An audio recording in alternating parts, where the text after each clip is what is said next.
story untuk jadi lebih dekat dengan penonton.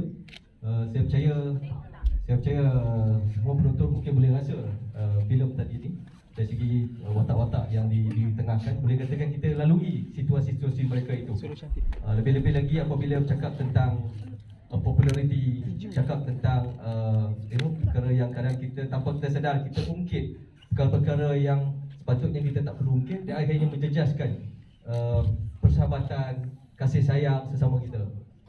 Ini yang kita maksud saya melalui filem ini kita ada dia punya subtext kat situ. Yang lain tu saya bagi ruang untuk pelakon untuk jawab. Dipersilakan. Yang pertama, siapa? Sazali. Yang panas meledak ni Angga je. Ini Mio Syarani. Ini penulis kita. Okey, ada apa-apa soalan? Penulis kita dia tak kecil hati lah dengan saya. 8-11 tahun kita rombak sikit. Okey, apa? Ada soalan. Okey, boleh bagi ni mic. Mungkin abang boleh kongsikan sikit. Saya akan jawab ringkas. Nanti Tuan Penerbit akan elaborate further. Syarat saya pemilihan pelakon ni adalah saya yang pertama mereka perlu datang uji bakat. Saya tak kira sama ada pelakon ada nama ataupun tidak. Mereka perlu lalui proses uji bakat. Kita nak itu proses yang kami dah tetapkan. Dan yang kedua, saya perlukan mereka berikan komitmen 100% sebab filem ni is a big investment. Satu projek yang besar, jadi satu projek yang serius. Jadi I can't afford to work with individual yang pukul 5 kena release saya, next week waktu macam ni kena release. Saya tak boleh sebab saya dah tetapkan syarat 1 minggu kena lalui proses rehearsal dengan saya. Sebab mereka perlu bermain muzik dan tiga-tiga ni tak kenal each other termasuk dengan saya. Jadi kami perlu build up the chemistry. To me, serious punya production, good production, it has to come up with a rehearsal punya session. Jadi saya tetapkan 2 syarat tadi lah, kena datang uji bakat dan juga komitmen. Saya perlukan komitmen yang tinggi. Mungkin tuan producer ada apa-apa nak tambah? Cakap tentang pelakon-pelakon yang masih baru memegang watak utama dalam sebuah filem, khususnya Sazali Mio Koko ni, memang sebagai penerbit saya pada peringkat awal saya ragu-ragu untuk dapatkan bakat baru. Tapi bila saya duduk sit down dengan pengarah dan penulis juga, sebab cerita ni cerita tentang seorang yang tak popular, yang anybody macam kita semua, tapi boleh berjaya dan menjadi popular. Jadi sebab itu kami akhirnya kita decide supaya penonton lebih rasa dekat berbanding kalau kami ambil pelakon-pelakon yang memang dah ada nama dan tunjuk pada hujung percintaan dia jadi popular, jadi mungkin orang dah tak dapat rasa benda itu. Jadi dan saya juga sebagai penerbit, saya percaya melalui pengalaman Zizani sebagai seorang award winning actor, sebagai seorang pelakon yang menang 2 anugerah besar, dia mampu untuk menggilap, bukan hanya mencongkir tapi pada masa menggilap pelakon untuk menghayati watak Sazali Mio Koko ini. Jadi situlah kita beri kepercayaan kepada 3 bakat baru yang ada di atas peta ini. Terima kasih. Saya jawab soalan tadi yang pasal sebelum ni mengarah drama. Yes. Ya. Memang ramai yang tak tahu sebenarnya saya bila saya slow down saya punya acting tu, tumpuan saya lebih kepada kerja di belakang tapi, dan saya dah banyak mengarah drama, dokumentari, travelog semualah. Tapi ini filem pertama, filem sulung arahan saya dan tak adalah masalah besar sangat pun sebab saya pun dah biasa berlakon filem juga. InsyaAllah dengan bantuan dan sokongan semua yang expert dalam every component of the production, saya dapat kerjasama yang bagus daripada semua orang, termasuk pelakon-pelakon saya ni yang sabar. Ya, saya punya arahan tu adalah part-part yang cerewet tu. Ada soalan lain?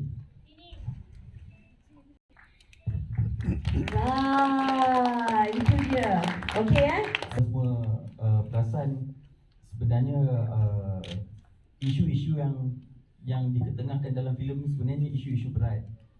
Tapi kami cuba sebaik mungkin untuk santaikan dia supaya kami dapat cari titik temu di antara hiburan dan juga education. Kita nak hiburan yang bermessage. Itu matlamat kami lah. Okay, saya tambah sedikit contoh dalam filem ini. Kalau sekali perasan yang kita masukkan dalam filem ini, satu tentang kemiskinan di bandar, ada isu kemiskinan di bandar. Kemudian kita ada tentang bagaimana penderaan kanak-kanak, ya. Itu aja juga salah satu. Kemudian dari segi tentang tentang ibu, contoh ibu yang tadi watak anti popo tu tadi, di mana keseorangan, kerana anak-anak terlampau sibuk, tak mempedulikan ibu tinggal seorang-seorang di rumah. Dia buat jamuan, end up orang lain yang tak makan, kan? So inilah antara yang kita selit, kita selit message itu, tapi secara yang santai, not so much, deep lah, faham? Dan selain pada itu, jiran dia yang prihatin dari itu, kita tunjuk macam mana suri rumah yang terabai, walaupun melalui dialog Sazali tadi, suami akak betapa dekat mana pula. Memang suaminya kita tak wujudkan visual tu, tetapi melalui dialog, message sahaja. Macam di awal-awal cerita kan, bila watak anti popo tu dia always on the phone, dia call anak-anak ni, tapi anak-anak dia abaikan dia. So message-nya adalah neglected senior citizen, and then the pressing issue tu macam gelandangan, penderaan kanak-kanak. Dia orang bertiga ni, dia orang tak tahu apa yang berlaku pada kanak-kanak tu. Hanya penonton saja yang tahu, sebab budak tu tak boleh bercakap kan. Ada soalan lain? Ada ke? Topik tu macam berat sikit. Assalamualaikum. Okey, Assalamualaikum, saya sini. Boleh tak kita dengar sikit komen cabaran daripada 3 orang pelakon baru ni, bagaimana mereka sebagai pengalaman pertama terlibat dalam filem ini. Okay. Assalamualaikum dan salam sejahtera kepada semua. First of all, saya cuma nak berterima kasih dulu kepada, of course, my family, my backbone for the support always, and some familiar faces as well. Yeah, thank you so much for coming, for the support. Okay, Kak? Yeah, okay. Okay, thank you so much for the question. So, cabaran dia adalah sebagai seorang watak Sazali ni, boleh dikatakan cabaran yang paling, orang kata, mencabar lah kan, adalah untuk saya. Sebab watak Sazali ni kalau diperhatikan tadi, dia adalah seorang yang emotion dia sangat tak teratur lah, orang cakap kan. Dari segi the graph punya karakter tu sangat naik turun kan. So kat situ saya nak cuba sampaikan dari segi macam mana sebenarnya Sazali ni nak menjadi seorang yang tak reti berlakon maksudnya. So itu adalah salah satu cabaran juga. Dan saya rasa bila sewaktu di set itu, untuk nak maintain some emotion ataupun the graph of the character tu, characterization tu agak mencabar juga. Sebab macam yang saya cakap tadi, emotionnya agak kadang-kadang naik, kadang-kadang turun, kadang-kadang dia okay. So macam mana kita nak try to implement benda tu, itu adalah salah satunya lah cabarannya sebagai watak Sazali. Assalamualaikum, saya Syaradi sebagai watak Mio. Okay, cabaran saya macam yang semua orang nampak tadi. Kita marah ni sebenarnya senang kan? Marah ni sebenarnya senang, tapi kita nak always marah tu, sampai saya sakit belakang ni lah. Betul, saya tak tipu, memang saya sakit. Tapi saya cuba kawal lah, sebab setiap scene memang tak adalah always marah kan. So, cumanya kalau mana yang saya rasa macam terlebih ke apa ke, saya minta tolong Abang Zanin, macam kata komen lah, kurangkan ke mana patut tinggi. Memang Abang Zanin ajar benda tu masa rehearsal lagi, memang 1 minggu tu. Dan saya bukanlah pandai main skate, saya tak pernah pun ride skate tu.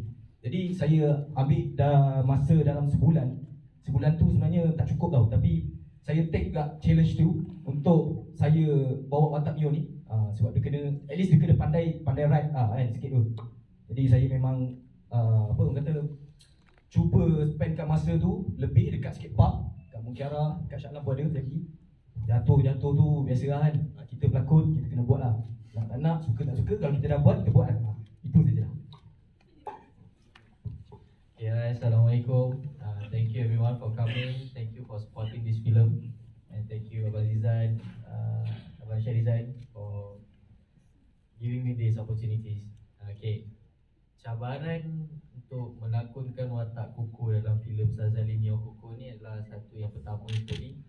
Of course saya kena belajar menyanyi and improve my music playing skills, and selain daripada tu saya rasa cabaran dia ngantuk ni. watak Koko ni watak Koko ni watak yang dia watak yang memendam. So macam it's quite hard to play subtle. Macam you nak show your emotion through your eyes and smile on your face. So benda tu macam quite challenging for me. And thank you to Abang Rizal juga, dia banyak ajar, dia ajar mood graph. So kita break down the scenes and dia ajar dekat sini kita main mid, low, high. So everyone ada graph dia orang sendiri. So kita tak adalah tiga-tiga watak ni memainkan graph yang sama. So kita akan nampak flat. So banyak saya belajar dengan Abang Rizal. Okay, so yeah, tu, that's it. So thank you. Okey, so kepada anda semua, dan dengan tadinya dah berakhirnya soalan tadi, maka berakhirlah sesi sidang media kita pada malam ini. Mungkin ada di antara rakan-rakan media kita yang ingin melakukan